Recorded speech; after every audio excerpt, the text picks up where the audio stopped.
रात का समय था। चांदनी रात में हल्की ठंडक महसूस हो रही थी। रोहित को अपने गांव से शहर जाना था, इसलिए वो आखिरी बस का इंतजार कर रहा था। बस स्टॉप पर कोई और नहीं था, सिर्फ रोहित अकेला खड़ा था। चारों ओर सन्नाटा था और दूर से कहीं चिड़िया की आवाज़ें आ रही थी।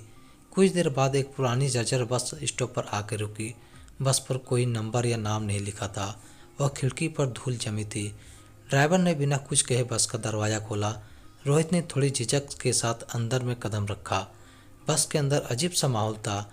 सारे लाइटें धीमे धीमे जल रही थी, सीटें फटी हुई थी और कुछ सीटों पर ऐसा लग रहा था जैसा कोई बैठा हो, लेकिन वो आकृति धुंधली और परछाई जैसी थी। रोहित ने इस पर ध्यान नहीं दिया और पीछे जाकर बैठ गया। बस धीरे धीरे चलने लगी। रोहित ने देखा कि ड्राइवर का चेहरा शीशे में साफ साफ दिखाई नहीं दे रहा था। वो काले कपड़े पहने हुआ था और उसकी हरकतें कुछ अजीब सा लग रहा था।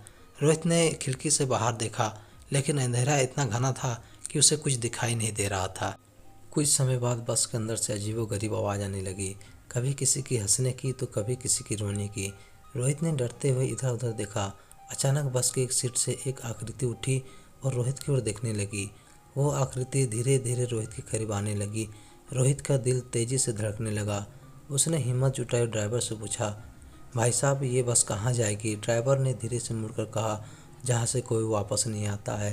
रोहित समझ गया वह किसी भूतिया बस में फंस गया है। उसने तुरंत खिड़की से कूदने की कोशिश की, लेकिन खिड़की किसी मजबूत दीवार जैसी हो गई थी। तभी बस की सभी लाइटें बुझ गई और चारों तरफ अंधेरा छा गया।